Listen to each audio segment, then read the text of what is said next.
yeah, I think what we're gonna do is basically go through, since the lineup's already done, I'm gonna go through and kind of just see what I want to, you know, kind of go over the things I'm interested in and kind of just go through it. And yeah, I'm not gonna watch the whole 5 hours. That seems kind of ridiculous. Especially, I'll just kind of go through it and kind of just see what we want to watch and kind of pick out the ones that kind of interest me in a way that I would want to see more of. And then Lions of P looks really cool. If they got 30 minutes of that, I mean, that'd be cool to check out.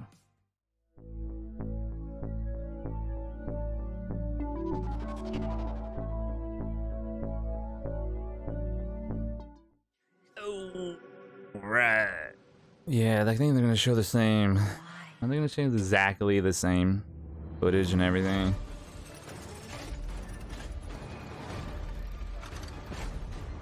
I mean, it does look cool either way.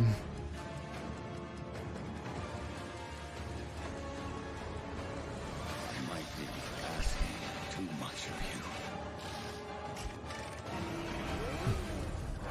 but I don't have a choice. Kaboom!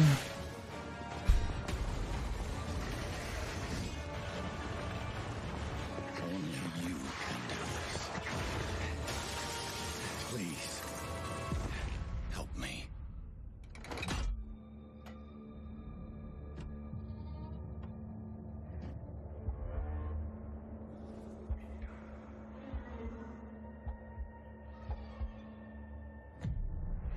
Finally, we meet, son. Hooray! Oh yeah, look at this thing.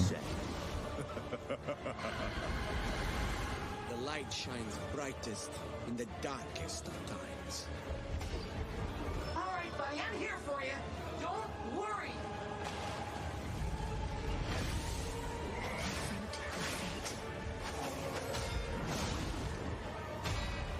Oh, nice.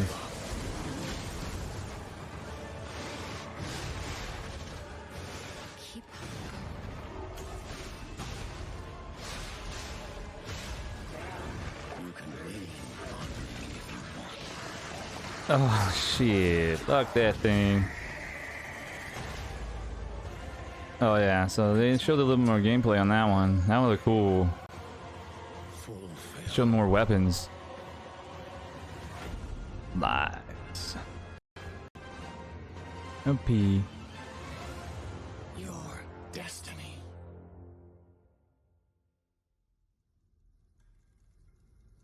Nice. Hello, Charlie here with two of the brilliant and twisted minds from NeoWiz, who created a game that's reimagined Pinocchio as a ruthless killing machine to cleanse a plague-infested world. They both studio behind beloved fantasy MMO Blessed Unleashed, and coming from a team of developers who worked on the absolutely awesome Monster Hunter world. Definitely wasn't thinking that at all. More, please welcome G1 Choi. just more of like a. I told you they were twisted. Jeez. It's lovely to meet you, whoever's underneath there. This is haunting. Truly haunting. Should we have a look and see if we can find the humans underneath? Yeah? Yeah, she's like, take those damn things off. I'm gonna do the slow reveal. This is awkward. Here they are, Jason and Juwan. You're making me extremely uncomfortable. We have a joker. Hello, nice to meet you. There they are. Amazing. They've joined us. Welcome. Now, when I think of Pinocchio, it doesn't quite look up to the trailer that we saw just now. So could you let us know where the idea of Pinocchio as a killing machine actually came from? Our team is called off, and this is the first time we've developed a single-player console game. So we needed a way to get our name out there. In order to stick in the minds of the people, our strategy was to choose a subject that was very well known, but transform it into something completely original. We eventually chose the adventures of the Pinocchio, but that wasn't a quick decision. We first thought about what features we wanted our Souls-like game to have. The first, don't ever Puppet string? fantasy or medieval themes. The second, the story shouldn't be childish and we should be able to enjoy it as an adult. And last, the game should be full is like of a- adventures and unforgettable characters. This is natural. like a, I don't know, the Pinocchio. because It matches the conditions we set. I had learned Pinocchio when I was a child, but I was shocked when So- I read it again more carefully. I guess they're just using like the reference of the whole like like a dark take on like Alice in the Wonderlands. It's like they're taking the story of Pinocchio and putting in like a dark twist on it, and using more of a steampunk and create our own original story. Tell really free. I bet it is. And presentation. now Yeah, like a lot of showing it robotic off and to the steam. world. Look at that, and then that makes it kind of fit because you can kind of use it in that world. It's pretty creative. I like it. Game based on the story of Pinocchio. Honestly, I was not convinced at all. Yeah, I was thinking that Pinocchio is a story for just for kids, not sure for online, like games. However, even though I read Pinocchio story a long time ago, I remember it Path of vaguely, balance- so I went to balance, bookstore, so yeah. bought the book, Okay. and read it again. And what I've learned is that Pinocchio is not just a fairy tale. Iron It's, Fist. more You like just a straight up just reflection punch of him. human nature and filled with So it looks like you're gonna a lot have different types of grief and hand or uncertainty. arms. That's when I realized we need some. This is something we have to do, revitalizing this amazing story as a game. I think it sounds like I might need a reread of Pinocchio then. But until then, do you want to give us Don't a bit we of all feedback now? on the story in the world that your Pinocchio inhabits? We already know yeah. Lies of P is based on the original story of Pinocchio, which is Oh, actually wow. quite brutal. Very brutal. And while the main characters in Lies of P are from the Pinocchio, our game's story is completely different and filled with new events. For example, Lies of P takes place in. I mean, I get a more the Full Metal Alchemist theme as well in the world. Disease is spreading and causing a lot of conflict. And like the outfits and stuff, like what they're wearing. So it's just like a lot of inspirations coming from a lot of different places. And they're just slapped it in a Souls like. It looks cool. Looks like a lock key. It looks like a key. Story, Antonia is actually Antonio, Geppetto's friend. That is all I can leave it today, though. I will save the rest for the future. I was going to say, I definitely don't remember these masks from my childhood, it's got to be said. Yeah, so me too. My favorite is Black Rabbit Brotherhood. They're also in the original story. Poor Black Rabbit holding a coffin on their shoulders. They're in Liar. Lion King, they are not just rabbit. They are brutal warriors. They are still carrying Liar. a Huh. coffin and always trying to squeeze you into it. Was there I gonna be a really wanna whale? See how you guys survive when they're hunting you. So, I mean, there's in got order to to go up be. against them, I It have has seen from to the be. trailer so far that there are some ridiculous There's gotta be a weapons, whale. And you can even take some enemies to the wood shop with them, if I saw that correctly. So talk us through the combat we can expect from Lies of P, and how similar is it to the Souls-like games we've been seeing recently? I can confidently say that Lies of P is full of a unique and one-of-a-kind battle system. And the first system It's more I would like to action-y. talk about is the weapon combination system. Weapons are divided into two parts: the blade and the handle. Right. And can Oh, be blade and combined hammer. When in you got the countless arm, what ways. about the arm? Each blade That's a and falcon handle eyes. have their own weight, That's a whole different motions, arm. We just saw 3 features, different and arms. special skills called fiber art. Oh, okay. So players are free to mix and match and create the perfect weapon for them. It should be fun to try out more than 100 of possible combinations. Wow. And another unique system in This Lies is of P Deuce's is the X. Legion arm system. It's a 4th which arm. probably You get arms also too. It's not on only the do you main get weapons, you get character's left arms. arm. Yep, yep. It looks like you can combo your weapons together and chain them. Yeah, so it's There's the possible to arm. modify it with the parts and use special skills. 3 They are shooter. particularly flesh and 1, dynamic 2, and 3, can also 5, be 6 strengthened. arms. It'd be fun to choose the right Puppet string. amount for the situation you are in. I had a chance to play it earlier, by the way. Oh, I was gonna say, yeah. and it is so difficult. So I just want to let anyone know out there Not that this difficult. game is so difficult, you are going to absolutely love it. But to answer the elephant in the room, obviously the original Pinocchio game had a big emphasis on his nose growing with every single lie. So I have to ask, does this element of the Pinocchio story play into Lies of P at all? Yeah. First of all, I think that lying is the most important aspect of the original story. Yeah. Agreed. And when you really think about it, yeah, humans are capable of lying, and that can also be proof of their humanity. Yeah. This also means that we approach the concept of lying in a completely different way than the original. Yeah. Think about it. Is there any more human than using lies to achieve something? Yeah. We think that in order Did you find my baby? Oh, so you can lie? to lie. And that is reflected in the game by players experiencing a variety of events by lying. The choices they make will also affect the ending. Yeah. Oh, it affects the ending. You got a good ending and a bad ending. I can spoil it for you. Oh, dang it. And you need to find that out for yourself. But I can guarantee you will not expect anything. Papa dies. I tell you what, when the full game comes out then, the first thing I'm testing is the lying. Yeah.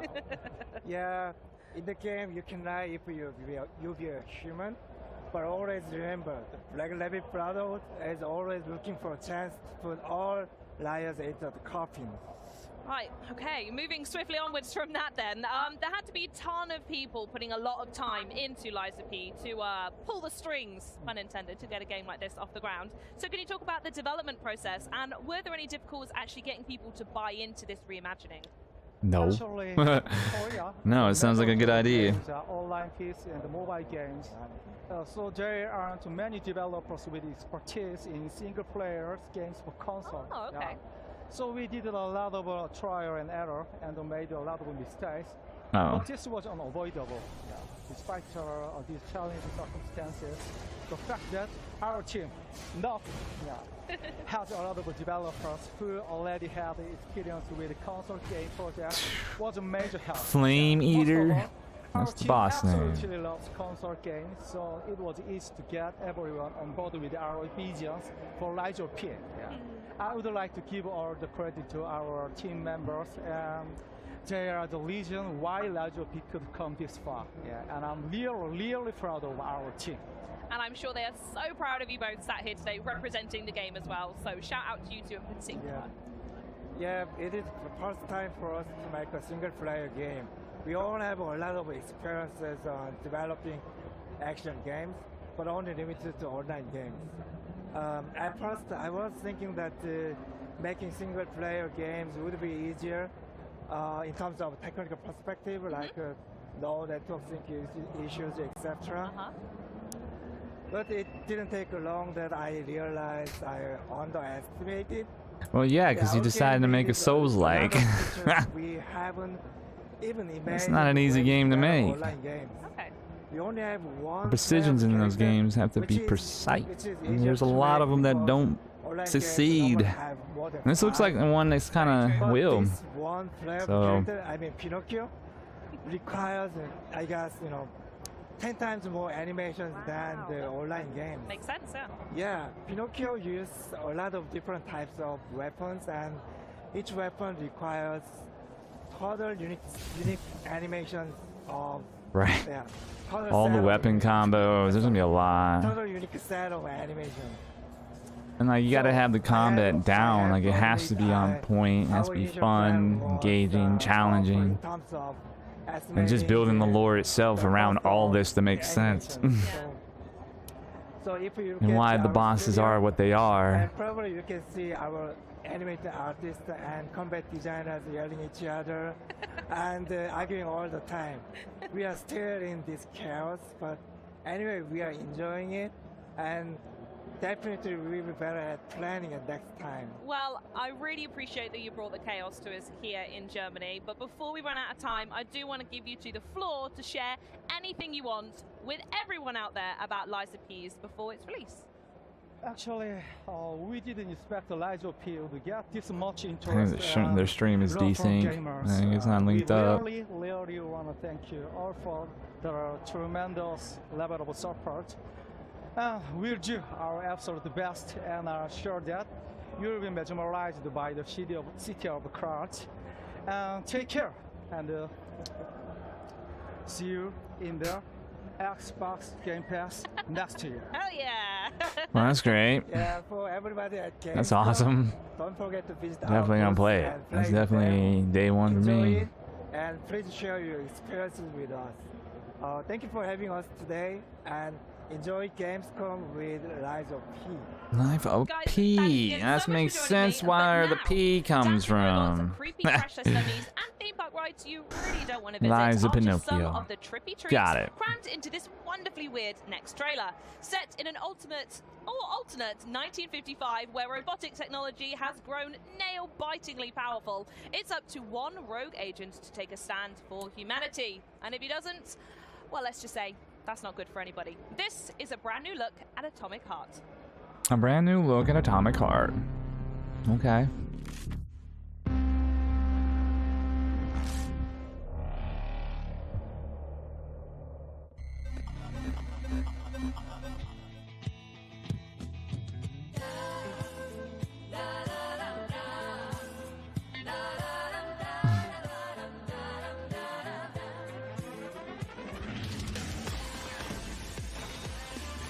Jeez.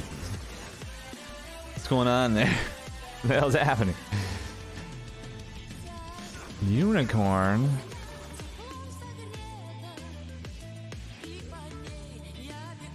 Oh.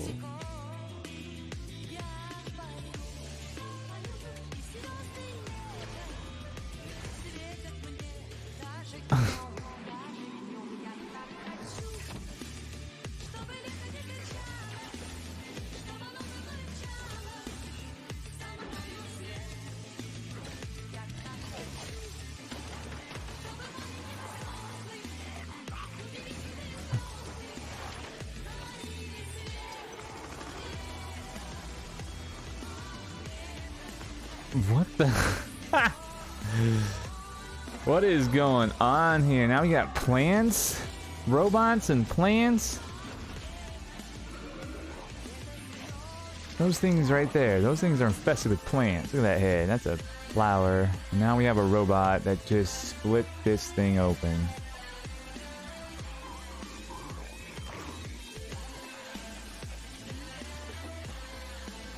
Oh, that looks fun. Is that a portal?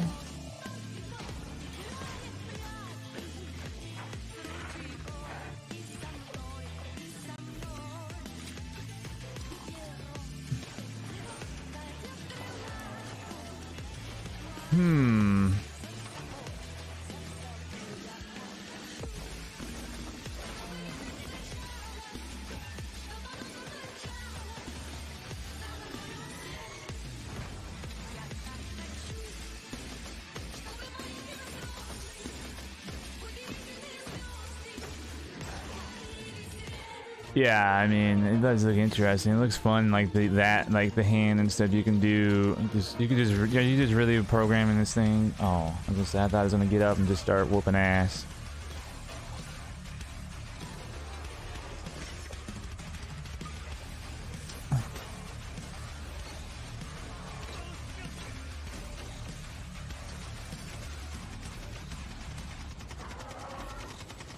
I mean, it looks cool, but I feel like it's just gonna be a lot of repetitive stuff.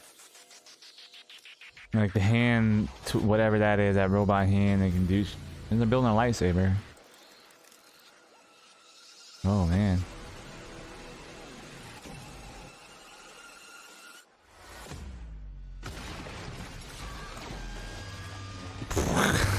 Ha!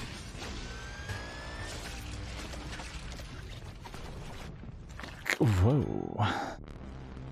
Atomic Heart. I don't know. It looks like it'll be fun, like, because the hand and the tools you can use would be fun, but it seems like I just get old and repetitive. Doing the same kind of gimmick over and over, and just kind of going through a story on rails, probably. My guess. Like a fun, like, oh, we can just mess things up for a little bit and destroy things, and pretty much it. Gunfire! Gunfire.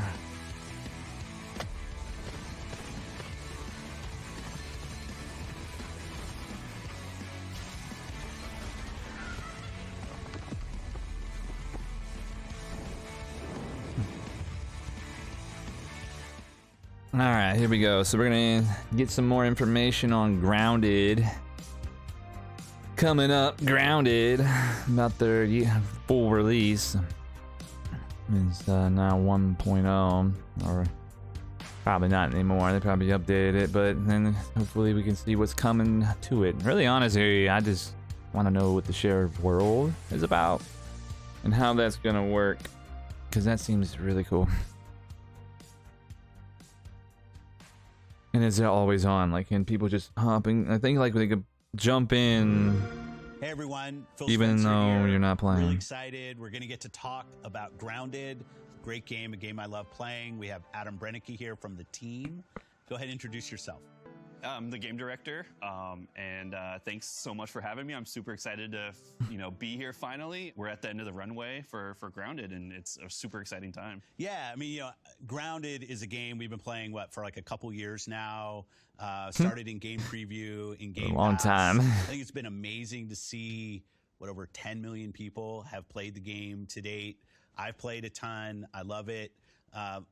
Can't wait for the 27th of September when we get 1.0 GA story mode. Oh, this All haven't the been great released yet, games so that are September coming. 27th is when And it officially. to That's me, this when I think Friday. about all of the games that we're building, one of the things It's I officially really love out. about Grounded is you find a Done. passionate team, Officially which you done. lead, a passionate team that has a real creative idea, maybe something that isn't exactly expected from the studio, but you had a vision about something you were going to go build, and that we could work together, foster, grow that to the point we're at now, where it's getting ready to release. I think it's fantastic. Yeah, it's wild to be like in this position to be able to make something so creative. If this is the first time you're hearing about Grounded or seeing Grounded, Grounded is a survival game, and you have to survive in this backyard environment. The main goal is to get home. We're at the end of our journey of building the game and with the community, and this is the final update for the full, complete yard. It's the biggest update yet, right? Yeah. We have a bunch of cool surprises, a lot of cool new environments that Ooh. are going to be really fun to explore. Yeah. The team's pouring their hearts into it right now, and I think it's just been so fun to work alongside the community too, that we built with the early access and game preview programs. So many players have given us great feedback along the way, and it's really shaped how we developed Grounded. Right now, we're actually checking out one of the early adventure areas in the game. It's the hedge. You're shrunk down to the size of an ant. Yeah. And Actually, I think the ants are bigger than you are. they're a little bit bigger, right? Yeah. The players right now are going through this hedge maze, and it's That is nestled not on the early side on. of the house. You're trying to figure out like how you got here and how you're going to get home. Part of the adventure is exploring all these cool areas and environments of the yard.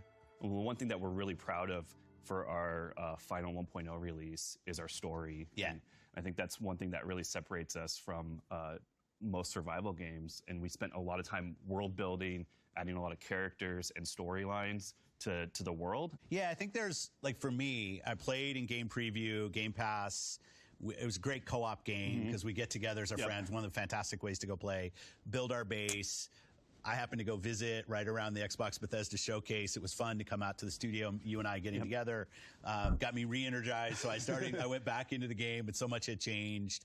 And now I'm so waiting for that story mode, the setting, because the story, it's a great setting for a story, kind of have a guided beginning of the game. And then the sandbox will obviously just open up for players. And how will you deal with, like, I assume you'll have some players who will be like me, returning of the 10 million people who have played when it comes out. And then you have other players who are brand new, where the idea of, okay, now it's at 1.0, now is when I'm going to go dive in. Like, you as a team, how do you think about those kind of different players coming, and how do you design for that? Yeah, so I think the one thing that, we want to invite all the players that have tried Grounded, even 2 years ago. We want them to come back and try it again and experience the full story, experience the full yard, because there's so much content in this yard. It's a big open world. There's so many cool environments, cool creatures to find. But I also, like, for the brand new player, it's a survival game first and foremost, but It's definitely a different twist on a survival game. There's one thing that we're really proud of is the accessibility and approachability. So even just right it's now, pretty simple to get on and get on board. Like you can just really pick it up and start playing. Even as a new player, it's like you don't really need to really know what's going on. It does a really good job of telling you in the beginning kind of what is happening and what you need to do. So what is that? So even if survival seems that's the acrophobia. That's what it looks like. Oh my god! I never actually turned that mode on. I think that's really important. I just said screw it. I'm just gonna deal with the fear. Focused on the base building and building and just run away. Almost levels are bases that took over the whole size of the lake, which was awesome. I think you're gonna get a lot of people who want story. I think the boss battles and the kind of the circle of collecting items, building up your crew so you can go in and take down different parts of the game. Awesome. People built huge fortresses and spent an enormous amount of time building these crazy huge forts. Yeah, I got like 2 big old forts. Man, it took me a good time. I think I spent a month building both of those. And we want to add more. Pretty good size. I was actually building and that loop that you're commenting on now. I don't think what was it called? Moon. Oh yeah, moon pool. I was building a moon pool. That's where I left off. So I have another fort by the pond, and I was building the moon pool. I was able to get the floor plan to sit right above the water. So basically, you can swim down and jump in. You're gonna listen and watch what people do, and just jump out, and you're just inside your base, so you didn't have to like try to find a low spot to get out of the pond. You just jump in the moon pool, in and out. It's done. I just had to like put the walls up and everything. There's a couple more surprise boss fights that we're really excited about. Any hints or no? Well, we did show off the Mantis. Yeah. So that's something that I know a lot of players have been asking for a long time, to fight a praying mantis in Grounded.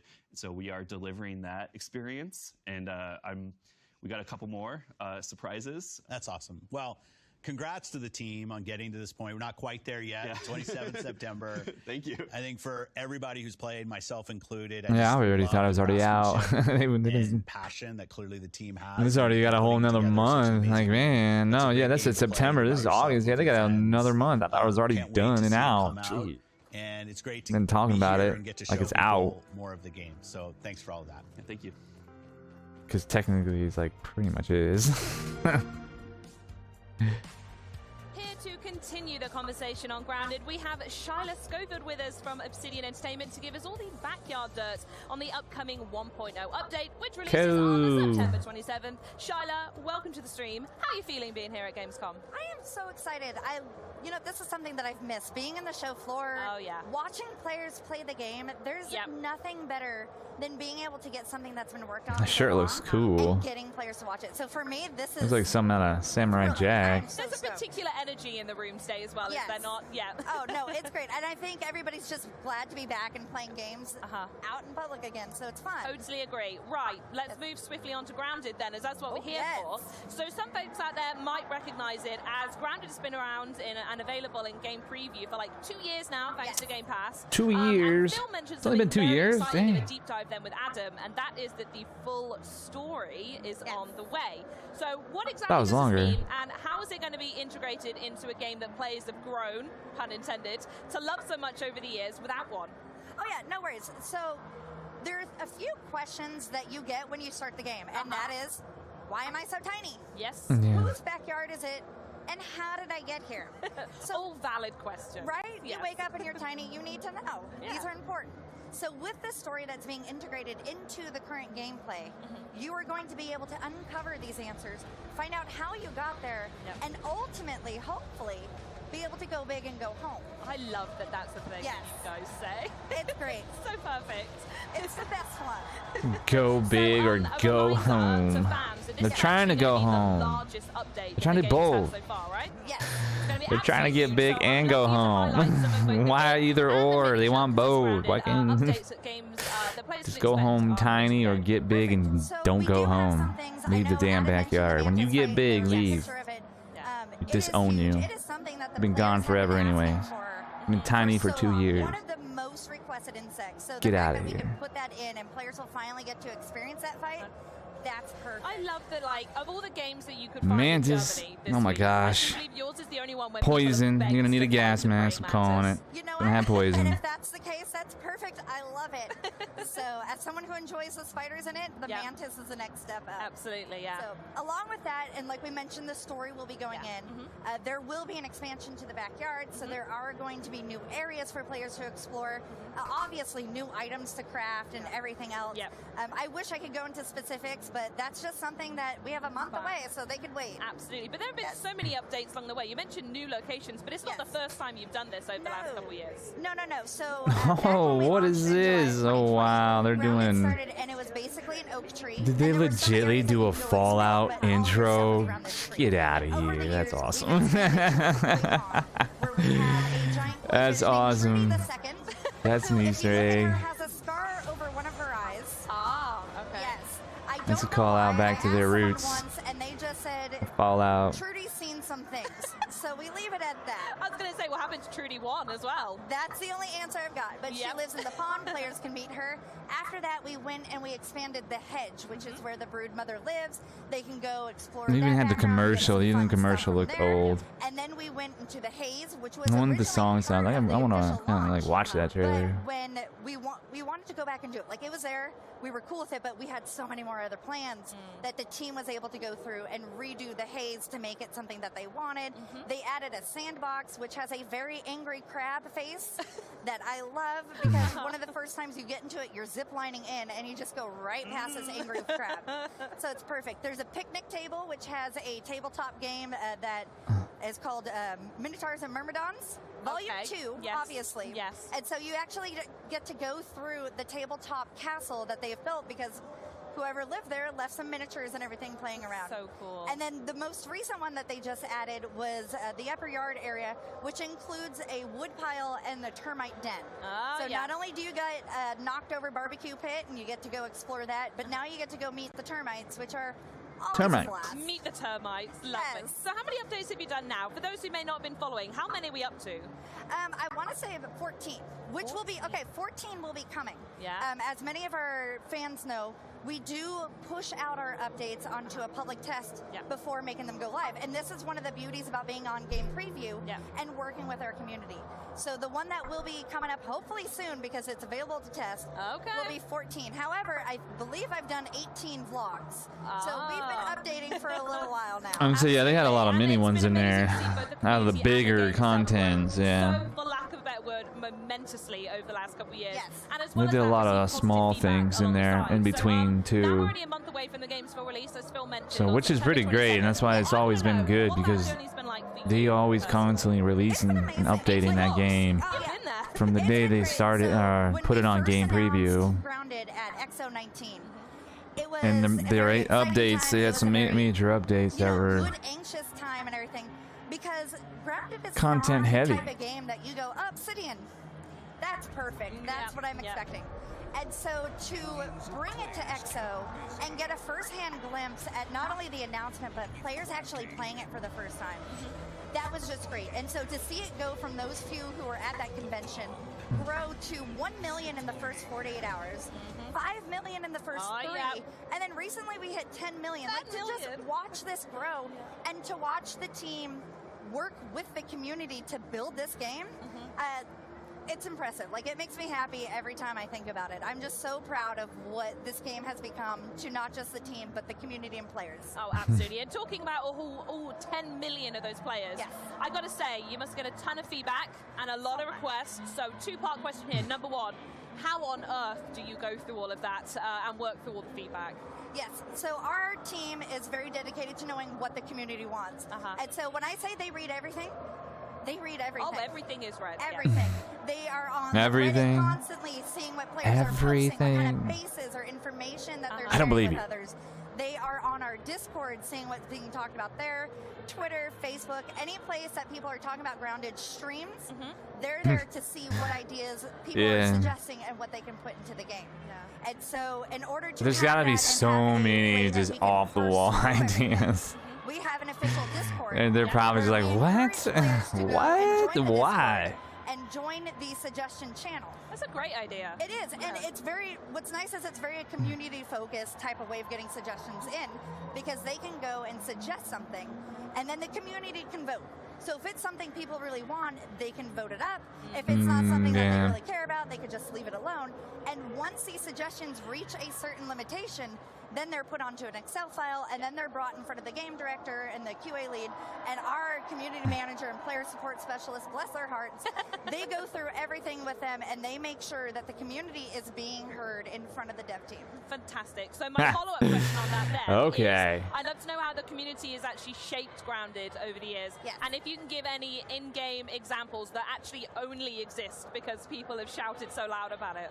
Yes, so one of the ones, like Adam mentioned, sitting. Well, yeah, we saw it just then in that clip. Who'd have thought sitting is what people want in their games? Right, Sitting. it makes sense because we introduced chairs and sofas, and so people were able to decorate their bases and decorate them. They did, but then it would just be like, come to my base, but we can't sit. Don't you dare sit down. No. So we went ahead and So you're telling me you put chairs in your game, so now people can lounge around. and the first thought in your mind's like, nah, we're not gonna have people sit in those. How often And they it requested just it. blew your mind when people said we want to sit in these Another one, chairs. because people are building giant houses. Oh they're yeah, I building guess it makes bases, sense. Let's make we've it seen sit. bases take over It's the a chair. entire yard. And sometimes they And build that would have went straight one and one up. They don't wanna together. spend their It would have time just said, hey, we climbing put as far chairs in the game. Should we staircases. make So they our started character sit in them? suggesting Yeah, ladders, let's do and we both. did it. A Cool. lot of the suggestions that we take from them, which are great, are quality of life suggestions. Yes, because they're playing the game. They know what they want in order to make the game more fun for everyone. And so a lot of the Clipping. stuff that we've seen come from them that help are the Clipping. ability to auto pick Can we up clip our arrows building when, structures? you That's know, what we you're really gonna want. shoot. I miss stuff all the time. But I and want. the arrows fly around the ground. Then we can Instead of really having to make go whatever one by we one and want. pick them up, you can actually go and just walk over them, and they're yours. Saved you a click. I would call that the definition of quality of life when it comes to a game Yes. as well. Love to hear it. So perfect. Perfect. In fact, I am curious though, what do you think is the most unexpected addition to the game that you've seen so far? Oh, so the most unexpected, and probably one of my favorites. So we're talking about quality of life, and I see this as a quality of life. Others may disagree. What's but, that? One of the suggestions was an infected wolf spider. Right, and people ask for An that. infected wolf spider? Sure. Back when we announced the haze and we revamped it and everything else, we reintroduced new creatures in the yard, such as the infected weevil. Everybody loves the weevil. This one's better because it explodes, and there's nothing more fun than that. Oh, absolutely not. No, those things are We also dangerous. have larvae, infected larvae. They are and their not whole fun. goal is just to ruin your day, and they're They- perfect. no. I relate strongly to that, I won't lie. They're perfect. They're my little babies. I The love weevils them. will ruin your But day. We didn't have a spider in there. at Stay away first, from so the they infected. started asking for this infected wolf spider, and lo and behold, we have one now. There you go. I guess if you want that, Great. then go for it. One last quality life check I'm going to go before we move onwards. I'm sure many people out there like myself and watching the stream are incredibly proud of the builds that they've been making over the past couple of years. Yeah, let's hear it. I just want to double check with you. Can you We put get new on structures. that when 1.0 finally releases, we don't need to say goodbye to all that hard work? Yeah, no. Well, so no, why the would team you? is very dedicated with every update that they do to make sure all the hard work all our players put into the game is safe. Amazing. Obviously, there are going to be some things that we may not be able to find because it is in game preview early access. But that is their number one goal, to That's make the sure. intention, is to make sure that is Yes. yes. And so they are doing everything that they can. to make sure that when this goes up, 99.9% it will work everything every can go time. through, your base will still be there. That said, I would like to say that they would love to see people start a new save just to experience Grounded with the story from the beginning. So start over, you know. Why? learn about the Maybe do a tutorial. new save. Yes, yes. Exactly, yes. Yeah, because you can keep your other one. Don't delete the other one. Keep it there. No. But start a new one, and that way you can experience it, and then you'll be able to experience it because there are a lot of players who've been playing from day one. Yeah. The team has been able to make a lot of changes to the beginning of the game to where if they haven't started a game in a few months, it's completely different. And that's one of the things that I love about being here is that we're talking to players, and I'm finding some who haven't played in months. They were just like, I'm done. Picked it up a few months later, and they were like, oh my God, there's so many changes. This is... And they've just been hooked because now they find some ease in the tutorials. Well, that feeling of I don't really think it's changes. They just always added. They never really changed anything. Sure, they changed how certain things worked, but they never like changed things dramatically where you would have to start over. So they just kept adding and adding and adding. They just added a new Lego block basically and just stacked it on and then just kept creating whatever this is now. So you don't really have to start over, like, I mean, because you can just pick up where you left off and then continue the story where you last played. Granted, if you haven't played for a while, and yeah, you know, if you want to do a fresh start and you haven't got far into it, and yeah, I guess you could do that. But it's really, that's the great about the game. Like, you don't really have to. Like, you can just literally just pick up where you left off 4 months ago and just start playing the new content, because everything would just be incorporated with where you left off. Nothing will change in the sense of what you did before, but everything else you do after is going to be new. So that's why it never feels like you can always jump in and out of this game. And that was one of the good things about it, because you can always go back to it and never felt like you had to start over. We saw her in the footage just then with Adam and Phil. She's literally right here behind me. I can see she's absolutely stunning. Yes. We saw some of the epic battle gameplay with said mother. And I'm just going to. I mean, I haven't played it for like a year when I first restarted. And even then, when I played through it, it felt the same. That I was left off a year ago. Did I know what I was doing and I was able to get through it quicker? Yeah, but it was exactly the same. Nothing felt like there was new stuff to see, but nothing like was like, oh wow, this is an entirely new experience. It's just okay, what's new now? And that's it. I was just seeing the new stuff, and people were just telling me this is new, that's new, and so it's like, okay, cool. But then I just picked up right where I left off a year ago and just started playing, and, you know, whatever it was, a year to a couple months, I don't remember, but. The dev team decided to take her out for a bit. They built her a beautiful. And it's a lot. There's a lot to do to start over. To be honest, there's a lot here. There's a lot of stuff to unlock, to build, to craft, like, you know, all this different equipment you need, to weapons and armor, to do what they're doing there, to the buffs, to the foods. Like, there's a lot in this that, yeah, starting over is pretty tough. Especially if you're at a point where you got a lot of all this stuff unlocked, where you can just go out there and start finding the new bugs, finding the new stuff, and unlocking the new stuff. You don't need to start over. And I probably would recommend not to, unless you really want to. We don't say, like, you can be this class, this class, this class, and all of the kids in the game, they are built the same.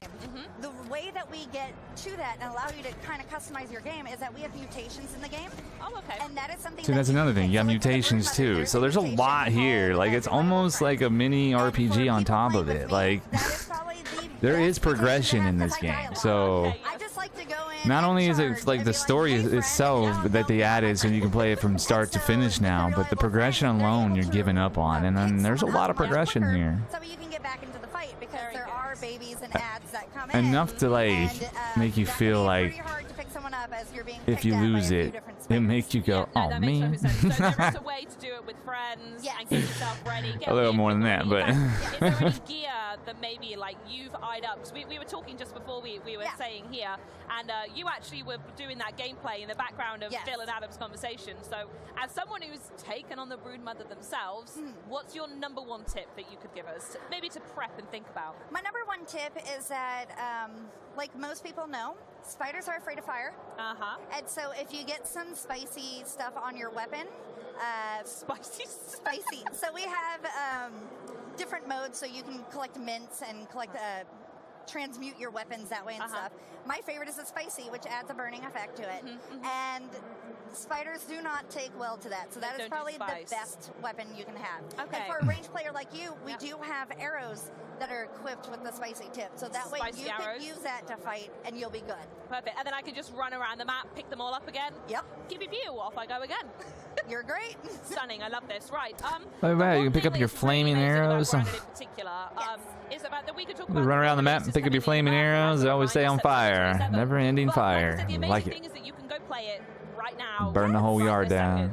So I want to ask you, for both new and returning fans, remind people where they can go play Grounded right now. Yes. So Grounded is currently available on the Xbox Gamescom. Damn, I'm not even talking about the shared worlds right now. I call it the subscription work. That's like the most important news right now. So I'm glad we have different words for it. You know, but we mean the same thing. It is We really do. We're just talking about all the stuff that's already there. And the fact that there are so many day one games, just like Grounded. Yep. It's and so impressive. many of the shows we have, the games even we spoke about today as well. All on Game Pass.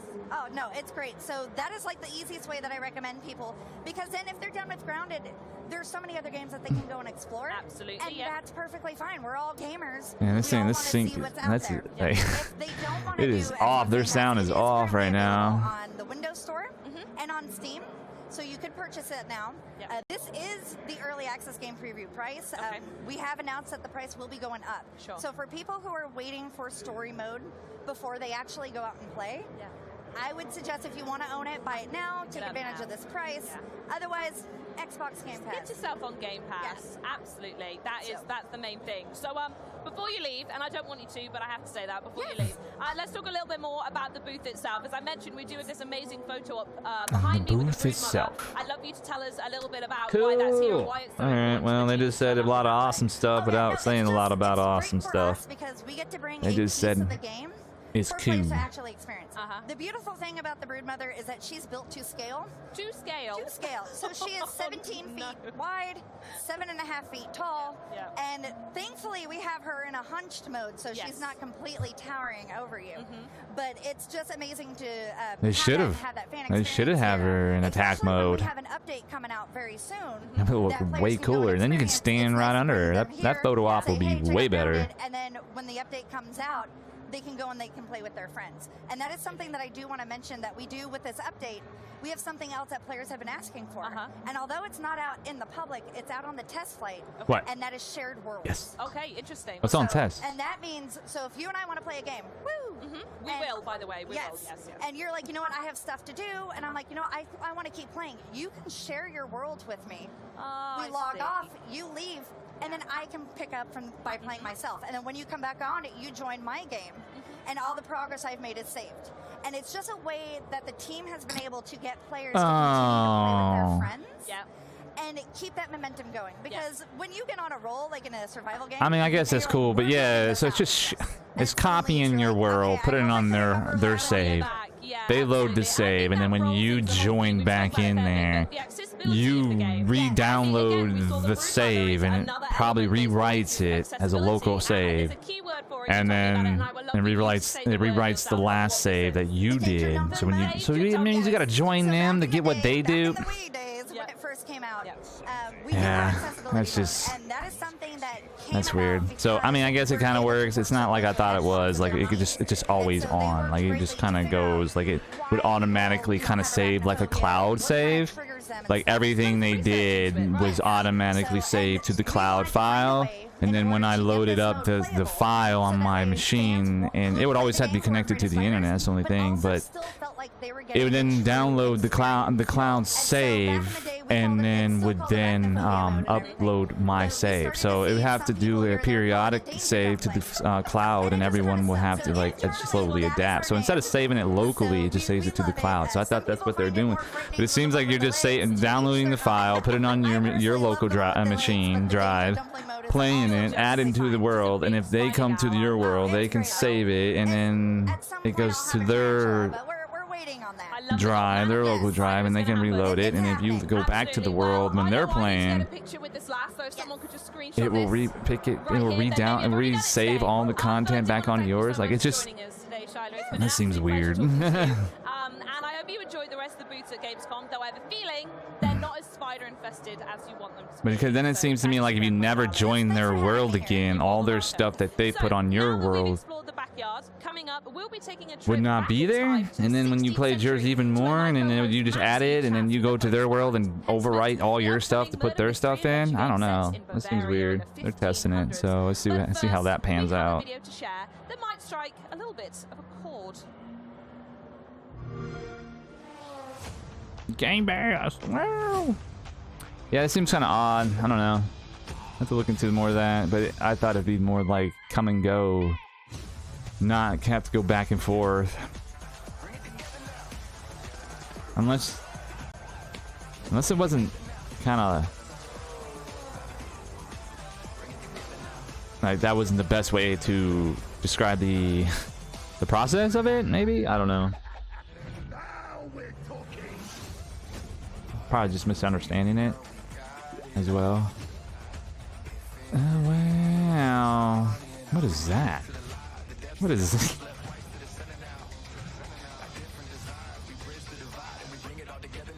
Yeah, oh yeah, and life is high. Or high on life.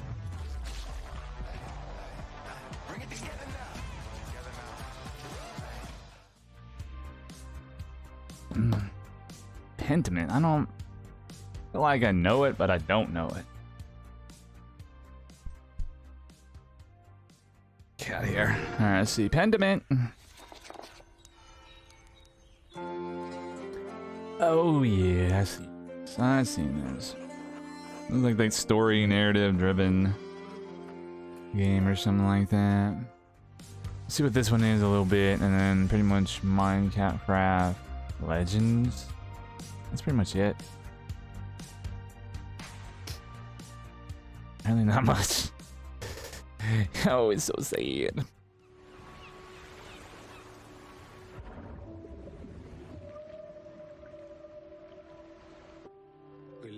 Yeah, yeah. Objects, memories, mistakes. Yeah, no way. See, I can't do that. Nope. They sink in time, touch the bottom and go to sleep. Silence is full of ghosts. So, And here, the world voices can only come from is swallowed by the water. deep under the waves. Yeah, okay, got it. And you're just gonna go down there and figure out the mystery. Cool. Clean water. Inspired communities. This is what we fight for. Yeah. On the ground. In the classroom. At the heart of the political debate. Every day. There's a game with a message. To battle plastic pollution. Yeah, it's Protect bad. water quality, and reduce climate change.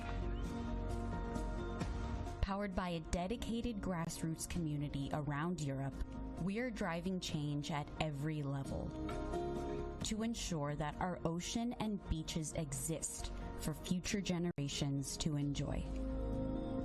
We protect what we love. Since 1990, we are Surfrider Europe. 1990? Wow.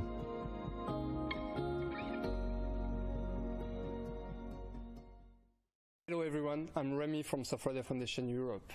All of us at Surfrider are very Oh, excited okay, to so their announce foundation's that helping we're cleaning the collaborating waters. with That's pretty Parallel cool. Studio and Quantic Dream to amplify our actions of protecting the ocean and its users by bringing our messages to their upcoming game, Under the Waves. As gamers ourselves, we really enjoy seeing how video games can carry meaningful messages.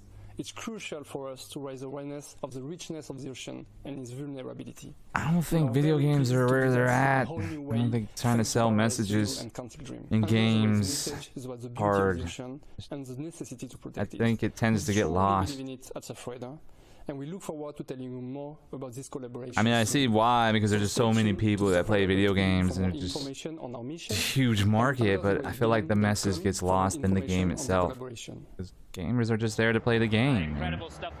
They'll get the understanding of it and the concept of it, but I'm sure that some of them may think about it beyond it, but I guess it just doesn't hurt to try though, but I feel like it always gets lost. So we decided to really add those messages and facts in the world, so the player will be able to scan the area and find some information. We'll be able to find right, and it's gonna be all lore driven and factual based, and you're gonna have to play it and do the lore and kind of, you know, get this, like, the connection and everything, but on the backstory of the I mean, game. who reads lore most of the time? Most of the times that side stuff gets washed away. And that's why I think that's why the messages get lost, because you have to like actually play the game the way they're designing this game to be played. Like in their mind, they have a vision of how to sell the story, and if you don't play it the way they think you should play it, it can get derailed and become something else. You can start incorporating your own thoughts, your own ideas, you know, and you play it a different way and have a different mindset. So, and then, or don't even pay attention to the dialogue, the lore, you know, the message, right? And you just play the game because it's fun to go see this stuff underwater. I like to swim. I like to go underwater games, you know, and then you just play that because it's cool to go through these underwater buildings and see all this forgotten stuff that we did, but it's like you're just playing because it's fun to swim underwater. Up next, we're hearing about a new era of Xbox gameplay without a console. Yep, you heard that right. Maxi is standing by with Harrison Hoffman. Without a console, here we go. Yes, this is the TV thing. This is the new Samsung app and the TV app, the Xbox app. This is pretty cool. How are they gonna do this? On later this year into the next. This is, yeah, you don't even gonna need a console. I mean, you still will, but like this very like takes you on to go really anywhere. Now, I know I just said what I just said, but could you explain to us what that really means?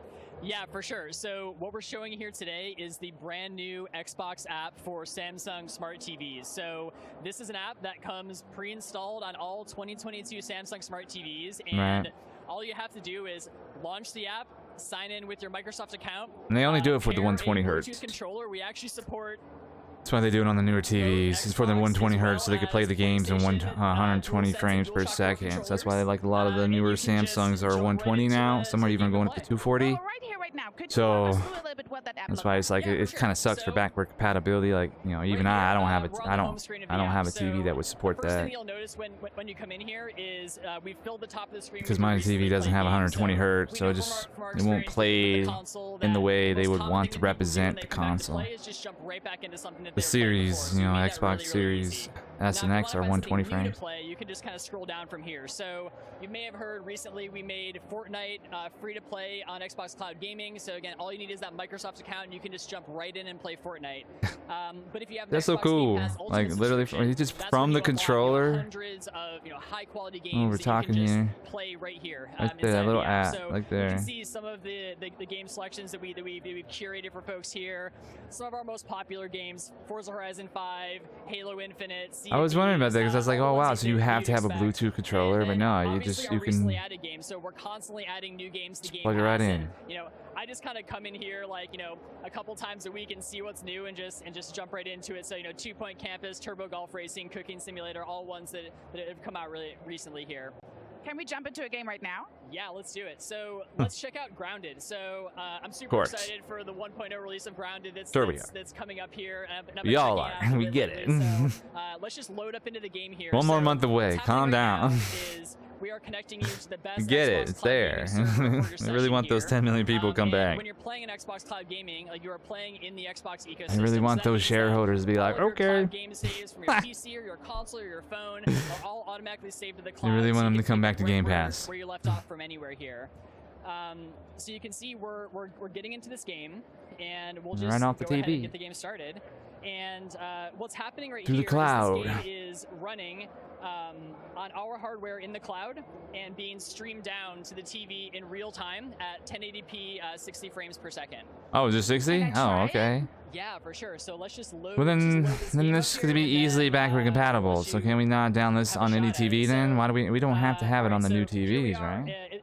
Like, what would be the point? And you can see I'm running around, and one of the most important things when we were developing this app is making sure that the gameplay feel is right. Like the latency between when you do something on your controller and what happens on TV has to be super low, and you have to feel like you're really in control of the game. So you can even see as I'm coming around here, like how responsive this is. Like you can see I'm just jumping here, and it's just being instantly reflected on the screen.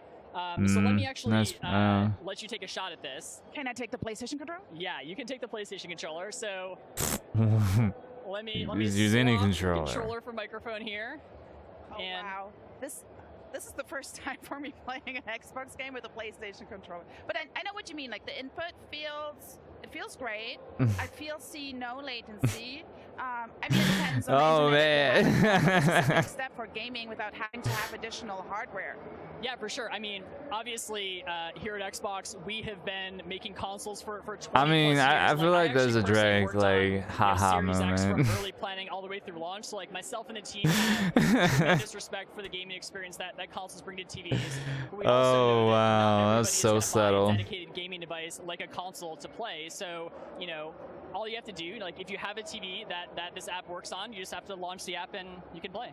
So this is a multiplayer Just the app. right now. Like, how can I Yeah, team so you up can with my plug it friends in the here? USB. Yeah, so obviously multiplayer, a huge part of the Xbox experience. So that's why whenever you're in a game, you can hit the Xbox button here. I'll just grab my controller back. I wonder if this is just like some type of partnership deal. Okay. Do for Samsung and Xbox, just kind of sell their TVs. I feel like it's just a marketing gimmick right now, and I think maybe eventually, and once that, however long that has to run its course, I think once it's over, they'll probably let it like be available across like multiple TVs. Because it's just an app, like you just have to install the app, like it's just on your phone, right? Like they just have to be compatible with those TVs, you know. So that, I think right now they're just probably some contract deal that they're doing, some partnership. And depending on how long they keep that partnership, I mean, that's probably why you see it on the new TVs, and you can't probably get it anywhere else, but who knows? Turbo Golf Racing lately, and this game is brand new on Game Pass. It's actually in game preview.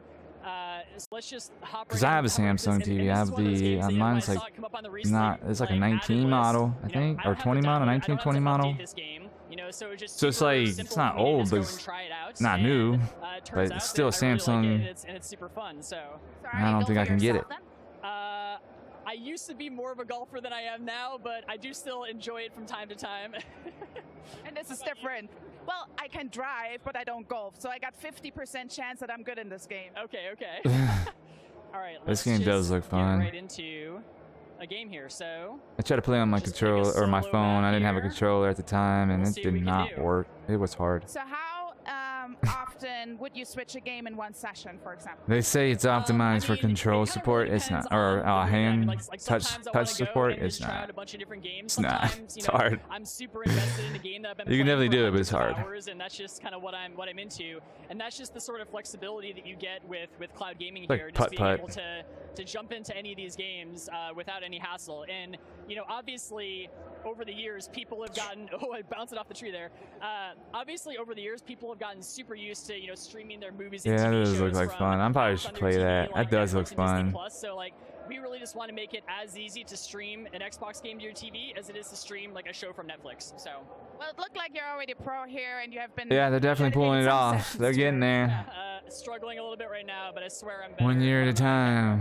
1 year at a time. They're getting there. Like One man. more treat for you here. So. I mean, I think that's it though. I mean, honestly though, We will go to the next it's station. great. In fact, well, we're having 2 stations right here. Okay, let's do it. What are you doing now? Flight Simulator? Okay, so what we have here, Microsoft Flight Simulator. So obviously this game has a huge history on the PC, and you kind of always need to have like a high-end gaming PC to really be able to enjoy this. Well, recently, we brought this game over to Series X as well, and it's now playable on the cloud. So there's no big downloads here. I don't have to have expensive hardware. I can just come in. But yeah, so what I was saying is like it's nice that you now play these games. Like these games have been out for a good minute now, everywhere. Thank you so much. But it's like, okay, it's good. We can now play these things everywhere. Now, can you please, like, please give us some games to play these damn things on? Like, come on. It's great. I'm glad I could play a game everywhere. But I'm tired of playing the same game everywhere.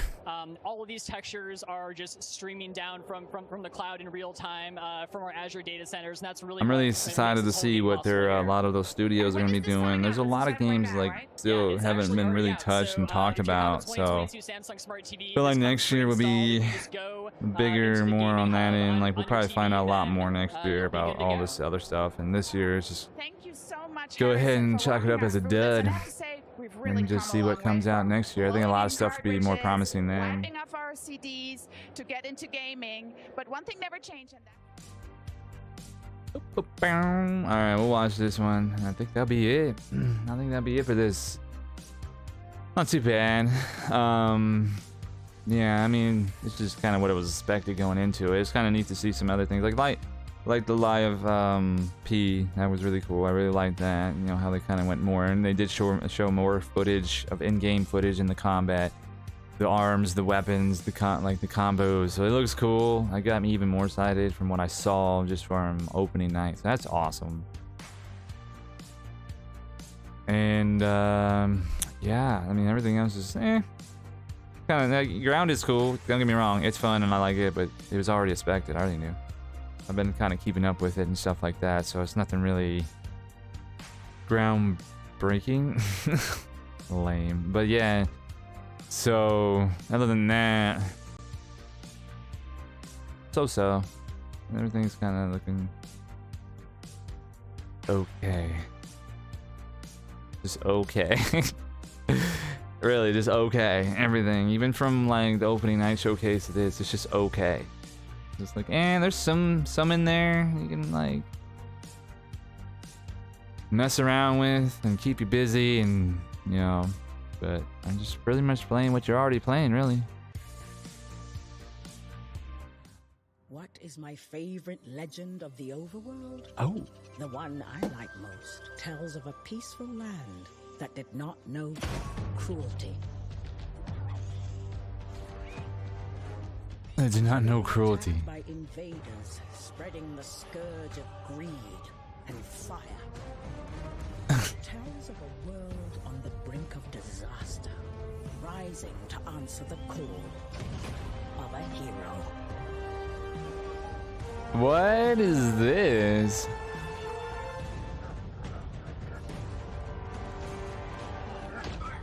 Hey, no, go back to that. Yeah, what is this? This is like a... It tells of struggles. Oh, you just get like little armies? It's like, what? I'm kind of intrigued now. Yeah. Most importantly, oh gosh, it's the gate. Reminds us that hope will win the day. Portal. And that when fiery foes seem never ending. Oh no. That is when the world needs legends the most. Okay, show me more of Legends. I want to see this. I'm intrigued. An action strategy game. 2023. Unite the overworld. Yeah. Alright, let's see what they gotta say about this. Piglins are coming! And we're gonna talk a lot about those wee guys. But before we The do, demon I should piglets? introduce not piglins, but a couple of the team members responsible for the Piglins? highly anticipated Minecraft Legends. Welcome to the game's executive producer, Dennis Reese. Welcome, Dennis. Thank you. And creative director, Magnus Niedfors. Yes. Welcome, Magnus. Thank you very for joining much. us today. Hey, welcome back to Gamescom. Yeah, it's great. Feels good so to be excited. back, right? I know. It's nice to be back here in Germany with sausages and video games. It's excellent. Alright, All the man. good things. Calm down. At once. Those are a few of my favorite things. Yeah, Sausages exactly. and video games. Right, so you announced Minecraft Legends at our Xbox showcase back in June, right? So Yeah. give us a reminder of what we should expect from Legends. Well, Legends is an action strategy game based in the Minecraft universe that really encourages you Yeah. to go out and explore the world and use all of these resources that you gather to help defend the overworld, which is being invaded by these horrible piglins. And yeah, it's a lot of fun. I think Piglins. players are really going to enjoy What is an getting out open world? and playing the game. Yeah, well, it's a new game that we're developing at Mojang. We're doing it together with Blackbird Interactive. It is a little bit of a different game because the easiest way to describe it is action and strategy. So it's a kind of a unique combination of games. I mean, that just looks cool right there. So what do you get to Minecraft do that we're with used them? to, but clearly, still set in the Minecraft universe, still got all the things we know and love about Minecraft. But it must be so exciting to take that universe in a different direction, right? So why did you choose to do that with Minecraft Legends? Well, with Minecraft, we really like to, at Mojang, we really like to create games that we love to play. And we're really passionate about strategy games. And years ago, people are sitting around talking about how they could bring a strategy game into the Minecraft universe. And you know, the more talk, and it turned into something that we really wanted to do. And it was you know, it's passion really that drove us to this legend. Great. And it's kind of within the Is that Minecraft Phil's universe, brother? you do kind of have this kind of blank slate, right? To create all these different experiences. This is the same So it's passion. fun to play with. Yeah. You can tell. That's one of the great things, you know. Minecraft is such a treat. It's like it's for everybody in so many ways. We do have, you know, the original game that we usually call vanilla. We have done Minecraft Legend. No, sorry, we're doing that now. We have done Minecraft Dungeons. Yeah. And now we want to bring yet another game to broaden the experiences that player can experience within the Minecraft universe. So. Great. So once the idea or the sort of seed for Minecraft Legends developed, Right. like, how did you build the team around it? Who did you bring together to work on the game? Well, we knew that when we started to go out and build this, there were a couple of problems we had to solve. Number one, Mojang isn't a strategy game developer. It's not something we do. And number two, as Magnus mentioned, you know, a real Minecraft or original Minecraft is called vanilla to us. And for us, vanilla is really important, and the studio focuses mostly on vanilla. So we had to go find a partner, one who knew how to build strategy games, and you know, one who really had a passion for Minecraft. And so we started looking around, and we uncovered Blackbird Interactive. Okay. They were known for making the strategy game called Deserts of Karak. And they were a pretty newly formed company at the time, but their experience ran deep with strategy games. And the more we looked at them, the more we realized how passionate they were also about the Minecraft universe. We really thought they could be a great partner for us. And so that's when we started moving forward. Right. And when we started to work with them, they also, you said they were already passionate, but they were also eager to learn what's the secret behind making a Minecraft game. So it's been super interesting to work on them, like their creative team, just, you know, tossing ideas around.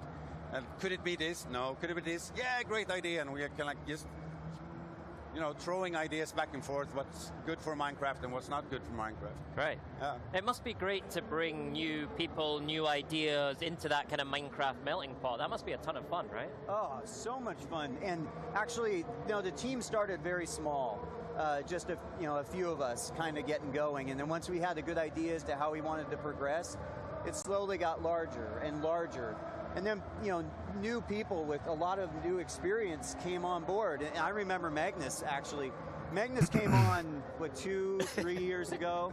And when he came on, his experience with open world games completely changed. I mean, that's great and all, but can we see more of the game, please? Like, good, you're all working great together. It's awesome. You're all making a great game. Can we see that game? And that's the story across the board with lots of the folks from you know, the team as it grew. It's good job. I really enjoy it. It's been a great experience. Awesome. Wow, Magnus. Yeah. Nice work. Yeah. Well, thank you. Well, all right, that's cool. Cool. All right, they're really not saying much else about the game. It does look cool, honestly. Like, I would like to see more of it and see what's going on with it. Like, how much of it's like, what kind of strategy is it? Like, can you still build? Like, are you building little buildings? And are you creating, crafting, and resources and things like that? Like, how are you getting those little units to follow you and stuff like that? And are you building a castle too, and then trying to take down other castles? You know, these are questions I would like to know. I would like to know what's going on, but I guess we'll find out more in the future. It's only going to come out to 2023, so they probably don't even have a lot to even talk about, really, and that's probably all they really have, and that's probably why they really are just up here like, we don't know what to talk about. But they got 20 minutes to fill, but yet they can't talk about the game, so they're just talking about the company and I think that it's in good hands, basically, and everything is going to be great. And they're all working well. They're going to make a great game. Everybody loves it. Struggles makes you see, oh, Age of Empires. More than one way to win a battle, and every empire must find their own path to victory. Oh. 2 epic new civilizations, okay. from afar or ambush up close. The Malians will use wit and strategy to outmaneuver their opponents and gain the advantage on the battlefield. Will they? They have archers. What's going on with this music right now? Do we really need that right now? The Ottomans can keep the pressure on to bring down their enemy's defenses.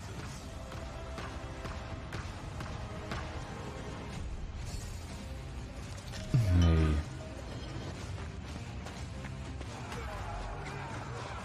When the drums of war beat, how will you emerge victorious? I don't know. I kind of fell out of RTSs. I don't know. It's just I always see them. And it's like sometimes I want to get back and playing them, but then it's like, I don't know. It just kind of seems like all the same stuff at the end of the day. I used to play a lot of them. So. I swear I could watch that. I just kind of fell out of them and never really went back. It's like I haven't yet to see one that actually like drives me to play one again. You know, I try and or I just look at it and be like, maybe next time. Studio head from Forgotten Empires. Hello and welcome, Bert. Hey Charlie, good to be back at Gamescom after all these years with Age of Empires. Absolutely, yeah. And I tell you what, before we dive into anything, I do want to ask you how good it feels to be back with the German fans, because I know how much Age really resonates with them. It is amazing. Yeah. Like, there's such a massive fan base here in Germany. Like, just walking around all the halls with your Age of Empires shirt, people are just stopping you like, wait, Age, where can I play Age? Where can I find Age? They have stories to tell as well. Like, hey, I played this for years. I played it as a kid. I'm still playing it. It's amazing. It's such an amazing franchise, and I have got to say, we did do Xbox Fan Fest last night, and I was over in the corner playing it for 90 minutes instead of talking to anyone, and I don't regret a second. It feels at home when I'm playing Age. You know, it's just so lovely and warm. It does look like it. I mean, it honestly looks and plays like. Let's dive into it and start talking about it from there. Two. So, in the trailer we just saw, we saw that there are 2 new civilizations on the way joining Age of Empires 4, and they are the Ottomans and the Malians. So we're going to talk about both of them, but I want to kick things off with the Ottomans. Because 3 went this whole like weird. So let's start with the history, because in the end, everything in Age of Empires is great. I don't know. It's like I can't. 3 reminded me that they were trying to like kind of copy Company Heroes at the time, the more immersive battles and engaging, and you know, kind of be more involved with it, and kind of copying that formula, but yet still trying to keep it being Age of Empires, and it just didn't feel like it to me, and that's why I stopped. And then you can look at this right now. This does kind of remind me like Age of Empires 2, but just better looking, just a modern looking of it. Like it literally looks like it. That sounds like something we can translate. And I actually want to dive straight into the gameplay.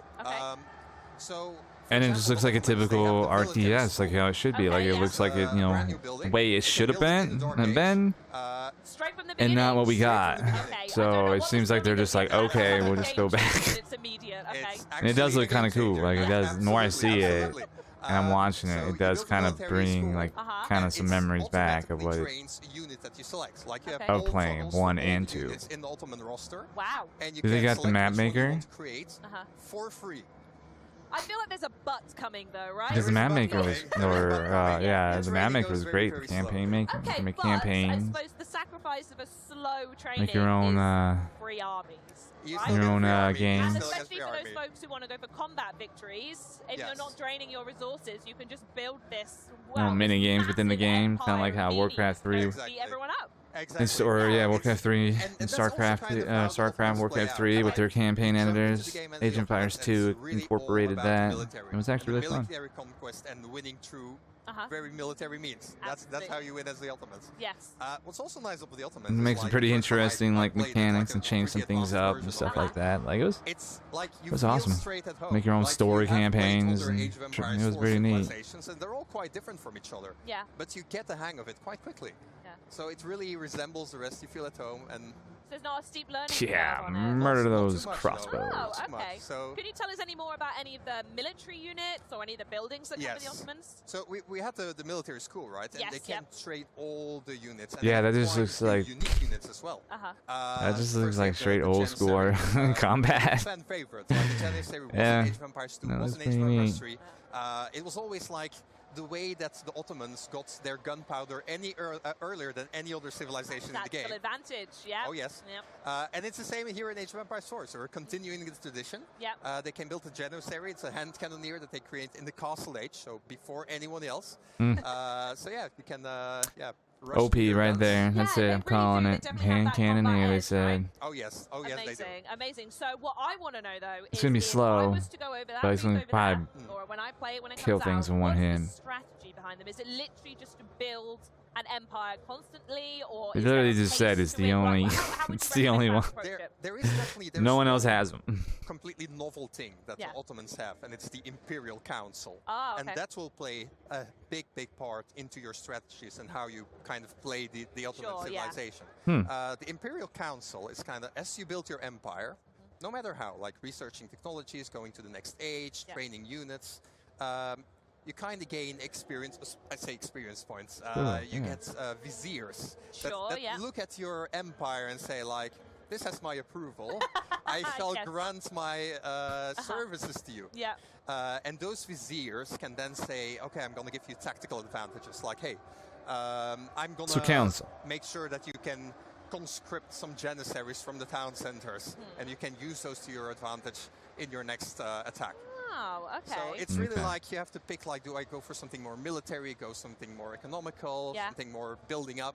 Yeah. A lot of options there. And I know you guys like to do something a bit zany, so is there anything a bit different about the Ottomans? Any other characters we want to talk about? There is definitely one unit that is a bit different from everything else. I hope you're going to say what I think you are. We have the Mechter coming up, and apologies for my Turkish accent there, but it is it's a cavalry unit. Yeah. But he doesn't fight, but he makes sure that people around him fight. So it's a drummer cavalry, and depending on the beats he's drumming, he kind of has an aura around him to improve nearby units. Okay, so if he's doing like metal music or drum and bass, everyone's getting a different vibe and going for it, yeah? Yes, exactly. Like, I don't know, with rock music you So you can just be able to sync them all up. So and they're gonna give out buffs. So it'd be like an attack buff, wouldn't it? If you put like I wonder if it's just literally just turn them on and off, like that you get to pick which one you want, or do all of them have to be the same? Because then you just get all the buffs. So we're going to jump from them now to You get a healing buff, attack buff, and a defense buff, all going at once. It'd be unstoppable. They have a lot, but a lot Oh, going on. wow. I kind of want to start in the history again. So 100%. This is a game about history. Let's always it is start in history, there. yes. So when we look at the Malians, the Malian Empire actually was a massive empire in Western Africa. The most famous Malian ever was Mansa Musa.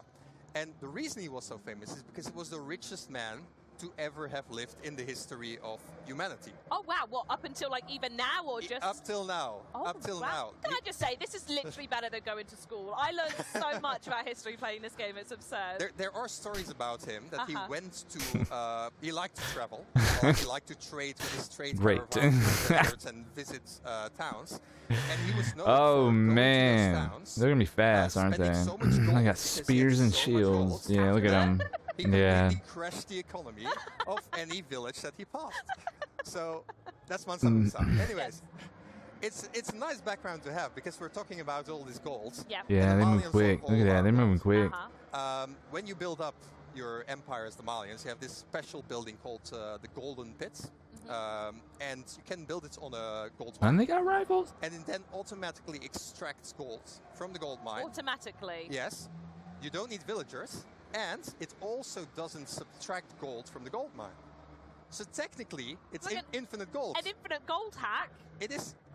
Yes. But it's not a hack, it's actually you've just put it in the game. It's not a bug, it's a feature. So, famous words, yes. That's huge though, especially for some of the late game builds where gold comes into play really heavily, or if you're in a map that's absolutely infested with enemies and you can't get to the next gold mine, that's humongous, wow. There is a catch, however. There's always a catch. There's always a catch. Yeah, I'm so sorry. You can build those golden pits, like the pit mines, all over the map. But you need to be able to protect them. Well, of course. And that's quite difficult. I feel like if I was an Ottoman up against a Is Malian, it? I would go Is for it that going to be first. quite difficult? You would, but then the Ottoman is trying to rush you, and then what? So it's like this. You get the the pit mine, sorry, all the way out in the map. How are you going to protect it? It's very, very hard. And this is where the strategy so you're going to... Okay, And I this see. is where- I see what yeah, you're exactly. saying. So you basically have a...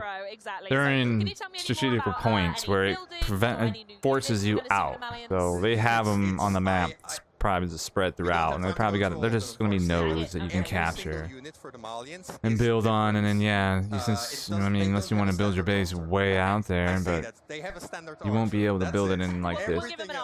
Everything else is different. For example, they have a spearman.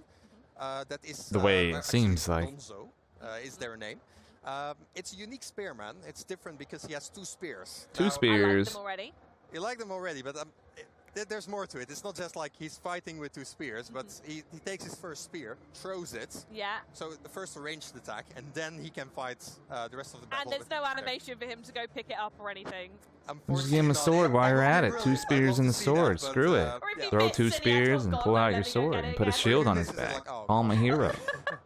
That's brilliant. Okay, I like. What are you doing? We have time to talk about buildings, though. You got to give me something on buildings at least. I want to give one more unit and one more building because they're actually very interesting.